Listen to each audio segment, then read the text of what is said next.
This plenary session, really, we're going to be tapping on both our speakers' experience in terms of working with professional sports, some of the systems that they've put in place, and how that can help, and how that might be able to help us, perhaps implement some systems here or draw any lessons from there and see how we can use it just within our sport. And this plenary session is going to be, I guess, conducted a little bit differently.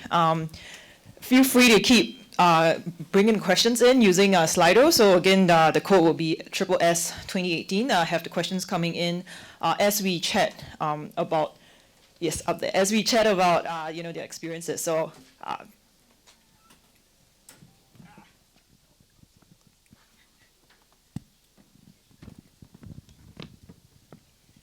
So what we're going to do is we're just going to, I guess, have a conversation. We've talked about how important it is for the brain to have a story, and that's our approach to this plenary. We have obviously quite a lot of experience over decades, so we thought we'd share that with you across various themes. But as Joyce mentioned, please continue with the questions. They're fantastic. Yep, so I guess I want to start with a statement. So in our Singapore population, I've just looked up the census recently.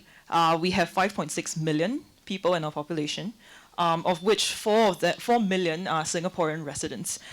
So especially given the social problems that we have here in Singapore, low birth rate, aging population, we have a very small talent pool to draw from, and so the talent identification process and recruitment is going to be really important for us to help us build our sport here. I'm just wondering, what are the approaches that you guys take in terms of in terms of talent identification and recruitment? May I? What's really interesting, you talked about, I guess, the population and therefore the depth. The talent depth, etc. Not only in athletes, may I add, but in with coaches in Singapore. So I've had a very, very fortunate career, one of which I'm very grateful for, working not only in Olympic and Paralympic sport, but professional sport. And that includes not only performing arts, which you could question as a sport, but trust me, ballet, for example, is highly athletic, but motor racing and across all the football codes in Australia. So if you can understand, in Australia, it's 25 million people, and there are numerous football codes that vie for the top ranking. So we've got Australia football, we've got rugby union, we've got rugby league, and we have AFL, Australian Football League. So, and predominantly up until the last few years, and obviously cricket as well, so, and then netball. But if we look what was originally at the male population, so, let's say take the current population of 25 million, divide that by roughly 50% for the males, and then you split that across all of these sports. Now, Australia is lives and breathes sport. The onset of professionalism started in 1995, and I'll belie my age and say I was actually around then and working. So you have actually a small pool for the sport I'm going to talk about, to answer your question, and that is AFL. It was originally only played in Victoria, and then is now a national sport, and now also reaching across to Ireland, etc. But so we're actually talking a real small population, because so many men, but now women, fortunately in the last few years with football, rugby union, rugby sevens, for example, but AFL, they've thrown everything at female sport females going into AFL. It is actually a small pool, but it is. As I said, been very fortunate. I've worked across all the football codes, and my family have represented Australia in rugby league. So trust me, I have a lot of insights into the codes. AFL is by far, and I've travelled the world and consulted across the sports across the world. AFL is by far the most professional sport I've ever worked in the world. And interestingly, AFL its setup, its structure is that of a sporting institute at every club. And there's 18 clubs in Australia. So we have a small pool. And talent identification and recruitment, and also retention, which we may or may not, depending on the questions, touch upon, it's critical. And they've now moved from, when I worked 12 years embedded within AFL, we moved from just assessing football skills to now where I introduced 5 years before I left to come here, where we look at character. So we've got a highly selective sport when they actually can't afford to be selective, because they believe, so New Zealand, the All Blacks went down this path, and excuse my, it's their term, not mine, no dickhead policy, but they are highly selective because we were talking this morning about sport integrity. AFL wants to protect its brand. Right? And this is a path rugby league has not, to this day, gone down.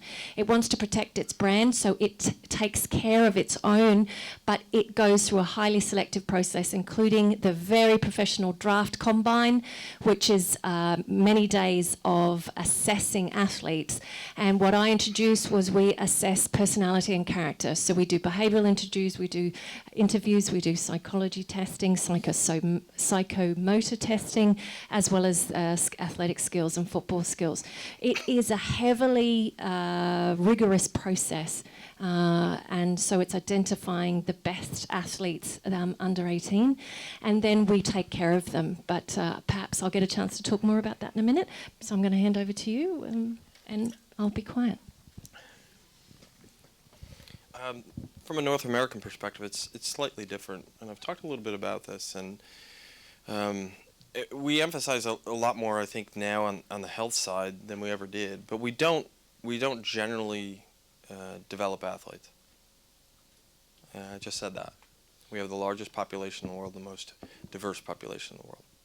And so by doing so, we sometimes, sports science, I would say, is in its infancy there. There's enclaves of it that certainly take what you are doing here, the Singaporean Sports Institute. I've happened to work for those organizations. And certainly what Tracey's talked about is a more formal model. Again, use of GPS and just wondering about how do I protect my athletes, as opposed to tactically use that data. GPS is relatively new to the North American shores. It's only about 5 years. We use it in New England for over a decade. I had brought it from Australia. So again, you will see that. So where our model is focused more on, because we break more athletes than anybody in the world. And we break them at a level in which your question intends to, is that youth sports is your feeder. And we break more athletes than anyone worldwide. You look at the orthopedic injury and the burnout. Great article from ACSM and ESSA talking about, comparing European data to North American data. And so we're much more conscious of that, because it's so severe in our culture that when we break an athlete at the youth level, they end up never exercising again, and they go into our obesity research. And so at the pro level, we have a lot of people to choose from, but in the organizations I've worked with, I really taught them that health is your greatest, opportunity. Because where are your expenses in sports science? It's sports science and sports medicine. So if you can protect an athlete, protect talent, then the wonderful effects are saving of money and making of money. It's something the Premier League has done over and over. And certainly they turned their model into the 90s. And certainly with my work with New England Patriots, we brought it there because it allows us to compete. Even though there's large amounts of selection, large amounts of people, not everyone can do those jobs. And that's certainly a model from the elite military as well. So we all like to believe we work with the 5% in the world. Sometimes we get 1%ers. But in the elite military, they're all 1%ers. And there's very few people who can do it. So it's really focused on health. Because if you don't protect talent, it doesn't matter that you've identified it. And what we don't always do is protect it. And that's again, the foundation of human performance. And teaching them how to protect themselves. I mean, it's just not for us to kind of disseminate information. It's to collaborate and make them self-determined and resilient. by their own factors. So. Thank you. And there's been a lot of questions with a lot of likes, so I'm just going to throw one out there. You guys were talking about beyond recruitment, there's also protection. And, with John's talk earlier, you were talking about how brain health, with the regulating of emotions, training the brain. How much time do professionals spend on brain training? It's a great question, because you brought up the Combine, and I was invited at one time to go to the AFL Combine as a representative from the NFL, because we have a Combine, and they're vastly different, but the differences are exciting. But one of the things similar to what Tracey was talking about that we do at the Combine is we set up basically a portable sports science lab. And I'm testing things that typically aren't. We're not looking at speed, we're not looking at power, we're not looking at how much they can bench. We're looking at things that relate to their abilities, and are we getting them already broken? And if we are, do we have the time to make them healthy? Remember, all sports trauma. So we do look at brain health, then we look at development. What's their read and react ability? What's their ability to multiply object track things? And what multiple object tracking is everyone in the room right now, including myself and everyone here on the panel, is processing about 9 bits of information out in front of them. All right? And whether there's safety involved or there's pattern familiarity. So we're testing that. Because elite, for instance, quarterbacks in the NFL, if they're good, they can look off 9 eligible people in 3 seconds that they can get the ball to. And that's fast processing. However, can you develop it? Yes. And so we want those measurements, absolutely. Yeah. Again, it goes back to that learning neurodiversity. So then the next question would be, how do you develop it? Is there a training program, based on? It's a great question, because I've written some articles about it with colleagues of mine, Graham Kerr and Dr. Jonathan Peake at Queensland University of Technology. There is a lot of technology out there, but most of it has no safety validity. That using it, they haven't proved it's even safe using it, and then they haven't shown it's reliable or valid. So from a standpoint of multiple object tracking, there is only one company that has any valid safety and reliability and validity inside of University of Montreal, Cognizance, NeuroTracker. And so I'm going to be clear, because I'm a professional here, I'm on their board, but it's not designed like that. If you purchase Cognizance, I'm not making some profit off of it. But I was actually worked with Dr. Jocelyn Faubert, who designed it, myself and another colleague. He was working with autism and working in aging. And we all kind of looked at each other and said, I think we got something here for sport. And the other one would be neuroscouting at a university, actually out of the Boston area at MIT. Neuroscouting actually works on timing and anticipation, different circuits, different channels. So, and then there are other technologies that are smaller, but if we're going to talk about the main ones for sport, is how is my working memory, how fast is my processing speed, it's those two. And then there's other things.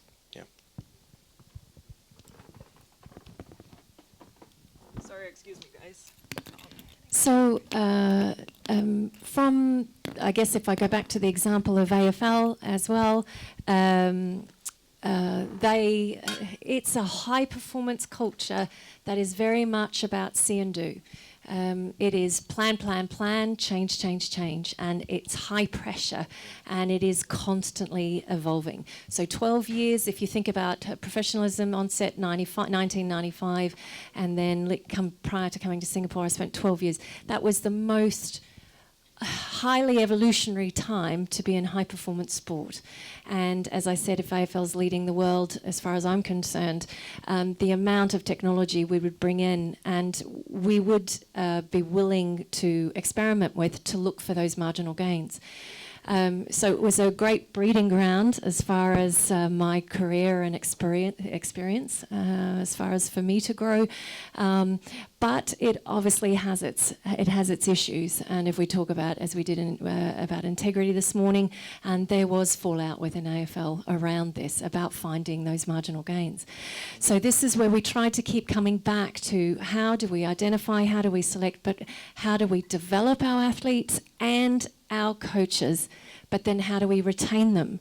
Because the bulk, 99.9% of the coaches are ex-players. So AFL knows it's very cyclical. It's a cycle. We want to find them, we want to keep them. So therefore we've got to create an environment, a high-performance environment that doesn't, and from your presentation, doesn't traumatize them. So it was all about investing in the journey, in each of those journeys. Because if you think about every club, 18 clubs around Australia, they have a playing group of 48 approximately. And, you know, when I looked at the stats, it's an average, unfortunately, only an average, of 3-year contracts that they would last at the top level. So we bring them in, we draft them through this combine, they get ranked, they get assessed across all these KPIs. And based on how the clubs performed in the ladder in the previous year, that dictated their ranking of how they could select these draftees. You bring in a 17, 18-year-old, straight out of school, and in the case of Australia, the majority of them had to relocate. So from a well-being, a sports psychology point of view, we had a lot of homesickness, etc. Because quite often them also, we've got we're a high employer of our Indigenous population, so we've got cultural issues there. We're pulling them out of the bush and putting them on the field, bringing them into cities. So there is a lot of transitions we had to navigate. To put basically what the coaches would say to me, to put a mature professional man on their shoulders, these youth's shoulders. So it was about very much investing in programs that looked at developing men first, not athletes. So they had a policy of learn while you earn. So our rookies come in, they earn a lot of money at 17, 18 years of age. And what, as sports psychologists, we've learned in Australia that there is already an orange flag for how they're going to develop. They're going to lead a very unusual life and lifestyle. So it was every athlete had to be learning. And that is, they could choose a study or a program of their own. If not, they had to do the AFL induction program, which is actually a 3-year course.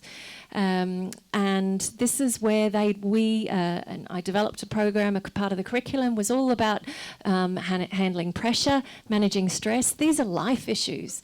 And so we're really teaching them and providing a pathway from youth to rookie to being a professional athlete.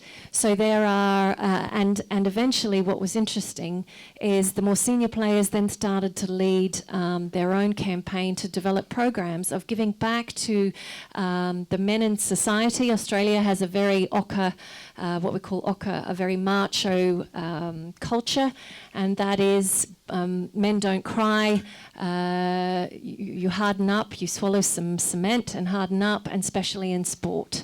And over those 12, 15 years, it was very much about learning to come to accept a lot of things in society, including, men have mental health issues as well, but we are trying to empower our youth. And so whilst we're trying to train them as an athlete for these marginal gains within the club, we're also trying to teach them how to be better men outside of the club. And when they're professional athletes, that's a lot of time in the club. So we are also about trying to create the right culture, high performance culture, which maybe there's some questions there about that. Either that or I'm segueing, one or the other. And it is about helping them make some good choices and smart choices when they leave the club. Yep. So I hear you guys, it's great that you guys are sharing about the recruitment process, the development process, as well as retaining the athletes. And Tracey, you mentioned about how them needing to make a transition, whether it's, from the time that they're picked up, from the time they move interstate maybe even, to pursue their sport professionally, and then eventually becoming pro, So transitions generally are part and parcel of our life as we grow and develop, even as a person. And I know from my training as a psychologist that any transition, whether it's positive or negative, planned or unplanned, it's difficult. So what are the programs or how do you guys support athletes making these transitions? I'm going to kind of do a circle. I'm going to answer that question, Andy, because it was a great question, and you both have been reminding me about the vast experience in the room and contact with athletes. So I'm going to go back to the technology question at the end, because I want to think about the grassroots. However, it's a very, very important question. My approach in these situations with the New England Patriots, elite military, and most everywhere else I work, is using a concept of nonlinear systems. All right? Command and control is an illusion. We've known that since 1940. Research arm of the elite, the Army or the military in the United States is called DARPA. It was first called ARPA. It's a total illusion. So you have to look at where can you manage.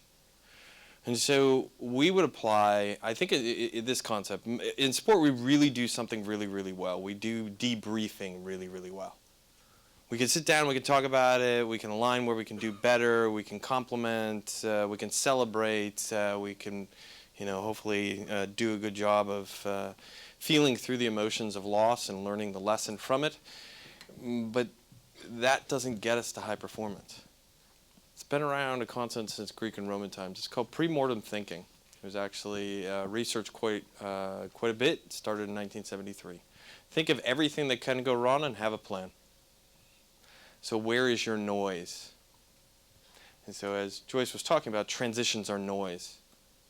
You can expect that if you hand a young man or a young woman a check with more zeros than they ever saw in their life, that there is going to be good effects, as Joyce said, and negative effects about having that freedom, that power, and that ability to spend money.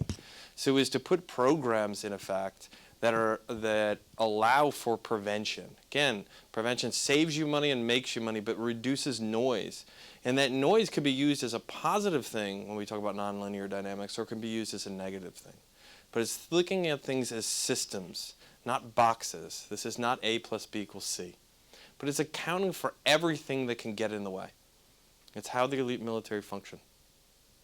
If you do not plan that way, you have not planned. I have a very close coach I've worked with in the Premier League for a long time, and we'll debrief quarterly throughout the season. And I look at him sometimes, and he knows what I'm going to say. Did you plan like this is life and death? He's like, nope. And I said, you didn't plan it. You have to be thoughtful. We're working with human beings. They are not widgets. They are not numbers. And so accounting for these transitions really allow us to account for how do we support them? How do we help them develop? How do we normalize this process? And I'll give you an example why this is so important in North American sport, and you just discussed it as it is in the AFL and rugby leagues in Australia. So in the pro leagues in North America, Major League Baseball, the National Basketball Association, the National Football League, we're finding that many people were retiring and then were bankrupt. These are individuals that are getting a really large start in life. And many of them, if they just put it into a bank account and got simple interest, they'd be set for life. So why was this happening? And we should have concern about this from so many levels. And what we discovered was that some NBA players, so we did a kind of an ecological study. We said invite to lunch, we'll pay for it, everybody who lives off your paycheck. The NBA player had 40 people. Major League Baseball person had 50. NFL player had 30. So right there, like how to say no. How to understand that money is a part of emotion. That's really how we manage money. And so putting programs in place, because even winning the lottery is great, but there are challenges, as you pointed out. So we've been talking a lot about, how we need to care for our athletes. There's all these brain training and these, well-being that we need to pay attention to. And I know John touched a little bit on coach as performers, and I know we have a large group of audience here who are coaches. So I'd really like to kind of understand, what are some of the work that you guys do with coaches in professional sports? Yeah, it's been a big thrust of my career because of influences of many of the places I've been. But when I spoke, I talked about examples everyone was familiar with. A coach can make a change in a game that really is a deciding factor. But it also can make a change in someone's life that's a deciding factor. But we often overlook as coaches as performers. So I saw it as a model of putting them through pretty much what our athletes go through. A medical, a medical checkup. Many of our coaches have not had checkups for years. They have not looked into their own health. But what the issue with that is you're creating a coarser environment. Because as any of us, if our health declines, some of our earliest survival mechanisms from our central nervous system is we're not fun to be around. And now you got to be an educator? So we have to be looking at our coaches as not disposable, but as such an important resource as a part of the process. So medical checkups, getting them to understand how nutrition can be a factor for them individually, putting them through an exercise program that's dosed properly to them, again, neurodiversity. And then actually, because they want to be sharp and they have to have good processing speed and interpretation, decision making, putting together cognitive and emotional programs for them. Example is many of my coaches are wired up with heart rate and breath rate. And then they're given feedback on that during competition. So they know how to regulate when they should. So it doesn't get to the point where they throw a chair or they say something that they don't want to, or they're not available cognitively to actually give the insight and knowledge that they absolutely have. I think we have to think about that differently. And then so to go back to the technology question, some of the technology I use with athletes, I use with them. I'll mention two companies, again, being ethical. I have to say I'm on the scientific boards for both these companies, but it's a low level price point. So most people will agree meditation is very hard to learn. It's much easier if you have neurofeedback teaching you what you're doing and how you should do it. So there's a company called Interaxon. They produce a device called Muse, syncs to your smartphone. It's out of Toronto, Canada. And since we all live in decentralized environments and we have kind of low resources, I believe now they have two versions of it, and one's $100 and one's $200. So it just depends how much information you get. But so you're getting clinical grade EEG. You're actually getting respiration and HRV, heart rate variability. The other one, you're just getting EEG, but you get feedback on your phone about how you're doing it. And I find most people accelerate their learning with meditation then. So now we have a calming effect, a way to train cognition sharpness. And then another company called Spire out of the Stanford Calming Lab. It's actually a device. It sits right on your pants. No one will see it. And you synchronize it to your breath rate, and it'll pick up biofeedback when you start to go into a stressed breathing rate, and it just buzzes. Again, there's a lot of stuff we don't have access to unless we have technology giving us a little bit of a feedback loop. And so I would use that with my athletes, with my coaches on the sidelines. It's like, okay, maybe I need to take a deep breath before I instruct, or maybe I need to say nothing right now. So it's using technology to bridge that gap, but seeing them similar to athletes and run them through the exact same thing. And what the fun part is, I'll give an example from the New England Patriots. So we use a 40-yard dash in American football to look at speed, which is foolish because most plays don't go 40 yards. That's probably only about 6% of plays ever in a whole season. However, they do that. So we'll time our coaches on the 40. And the players will come out and watch and they're all excited. But it gives us a sense of, and we make sure they're ready to do that. But it's a connection point. But it's also another exercise physiology measurement about where are you and how do we protect your talent. Yeah. So that's why they would use a very typical model that we'd see in sport. Yeah. Okay, Tracey? So if I go back to my example within AFL, I guess what was really interesting about my time with them is that how much they really invested not only in the players coming through, because they want that return on investment. So they want the players to give back in some shape, way or form, or preferably go on to coaching. And then they still carry on taking care of their coaches. Now I'm talking about the high performance coaches. So John mentioned earlier in his talk where he talked about human resource. In our 18 clubs across Australia, that's actually a lot of clubs within one code. They then set up each club as a sports institute, and so they will invest in getting not only the assistant coaches around that head coach, but then the right sports science, sports medical team. So, you know, it is a fantastic system and structure that they have. But what's really interesting is how they give back to grassroots. So there is no gap, if you will, between the high-performing premiership teams, you know, the not-so-performing premiership teams, but then the grassroots clubs. So if we go back to my slide, previous slide, so, you know, the AFL encourages and even incentivises the clubs to get involved in the various programs we roll out that then empowers those grassroots coaches to be learning not only the technical expertise they need, but the art of coaching, but also how we take care of them. So they are learning, they're getting access to psychologists, they are learning about stress management, which is just everyday stuff, because we don't want our coaches, you know, burning out, or if they are experiencing, you know, challenges with parents, as we all do, or the stress. AFL is high pressure, particularly at the top end. It's always in the papers, media is everywhere, so as is social media, and everyone has an opinion. So there's a lot of pressure, but we wanted to try to buffer that, so we teach them with the skills to manage that sort of, you know, the load, the total load that we were talking about earlier. So we have these programs, but also if you, so if I may switch codes and go across, I spent some time within New Zealand Rugby Union with coaching, and what was beautiful, what I absolutely enjoyed, and this is what I brought back, and that's the beauty of the private practice that I've had. I can work across sports, and I bring back to the sports I work with.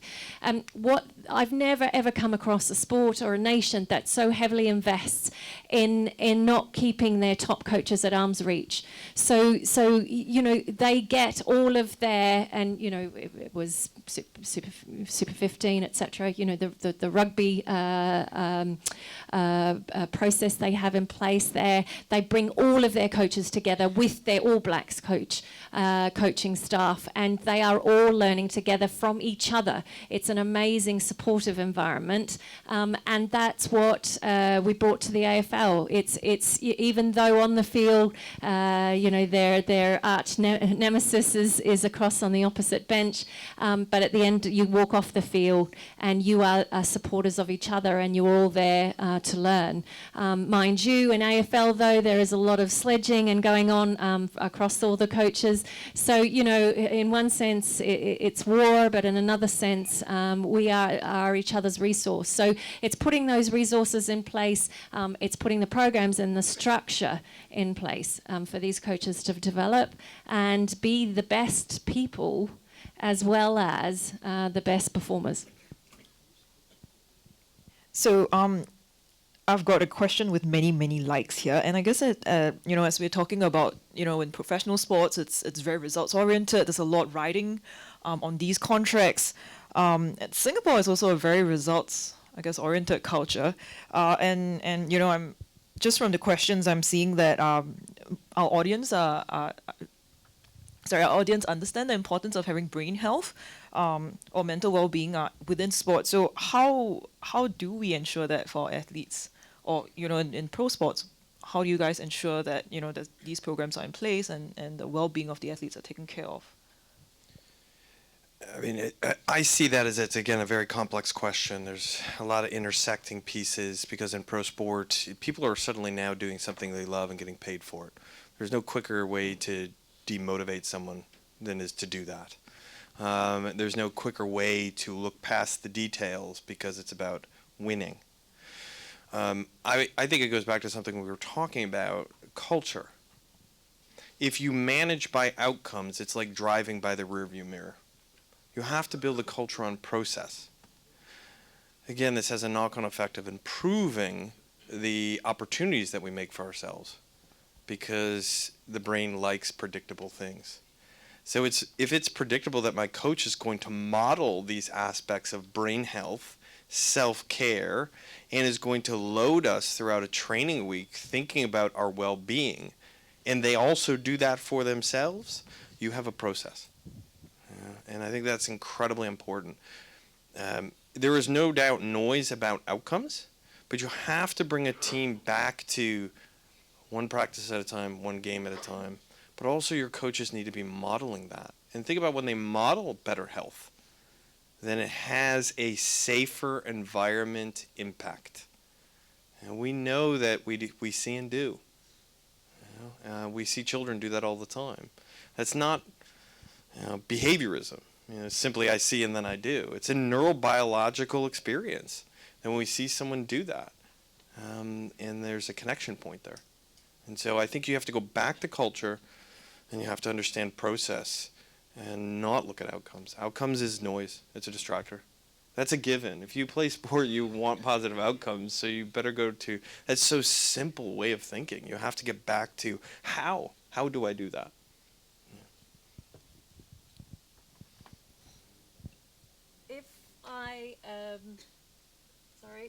If I go back, if I may, to AFL, if you can understand, so the training, the season is approximately a 7-month-long season, and it's week in, week out, with I think 2 buys. So it's trauma, and it's very high-profile trauma in Australia. You have a very long season because you have 3-month pre-season, and then there's more than that. We have several weeks of planning as well. We debrief a season and we prepare and plan, because we look for meaning. It's not, 18 clubs are going to, when there's one winner, at the Premiership, it's one winner. So you spend time losing, right? And the culture of a high-performance environment is really dictated about how does it feel, what does it look like, and what are you doing when you're losing? So, part of what I instilled was a culture, and I actually went to the US and talked about this with baseball almost 18 years ago, and I was laughed at, first of all, because I was female, and no offense there, but first of all, what would I know? Have you ever played baseball? But I was teaching them, you've got to teach athletes and coaches to lose. And in baseball, it's all about really losing. And in AFL, it's the same. You will spend a lot of time, and possibly season in, season out, losing. Because don't forget, I mentioned the combine. If you are at the lower end of the ladder, now they do have an equalisation process involved, but because they really want all clubs to be very competitive. So this is AFL, and this is sport integrity, and this is branding. This is how professional they are. They have an equalisation process, but if you're at the end of the ladder, when you go into the combine, you can only draft the lower ranked. So it's crucial you're up the top 8. But at the end of the day, we are defined by how we conduct ourselves and our behaviours when we are losing. Because that is the experience. Our rookies and our more senior players, that's what they're living and breathing, and that's what they take home. And don't forget, AFL want their players to come back and coach. So we have programs, like I mentioned, we think holistically about our environment. We think about the structure. We think about putting the right expertise and listening to that right expertise in those roles. But then we make sure we cater for this evolving universe of professional sport. But more importantly, can I say, the evolving youth. They are changing generation to generation, and we have to keep up. So they've got these programs that are developing them holistically as people first and athletes second.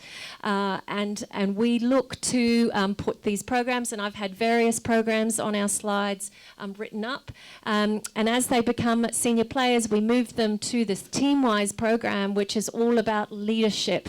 And more importantly, because this is the age when they start actually getting married, our playing group, and they start being parents. So we're wanting to support them, and we don't ignore their girlfriends. And in Australia, we have an acronym called WAGS. That's the Wives and Girlfriends Support Group, so it's WAGS. And we support them. We have them in, they know what is involved for their boyfriends or their husbands. They feel a part of the club. And we, as I mentioned before, we're connected with the grassroots. And so you live and breathe this, and you know, it can be all consuming, but we offer the support such that we openly also discuss our problems and our issues when we're losing, so we continue to evolve.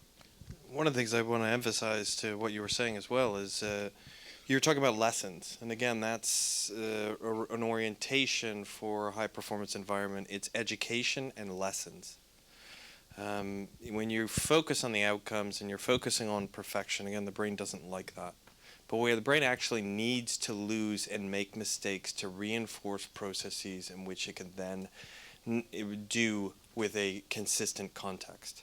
That's why sometimes we'll see our athletes do things and like, how did that even happen? It's like his brain rebooted. Often the brain will do or enact pattern recognition that is not fitting of the moment to reinforce that it is not a fitting context. And so we have to be talking about lessons in education. That also has an effect on reducing pressure. The game is big enough. The event is big enough. We should be creating environments where it's safe for them to make mistakes, but those mistakes get worked out from where they can excel. And instead, we often make environments which increase the pressure and increase the likelihood of the brain making mistakes.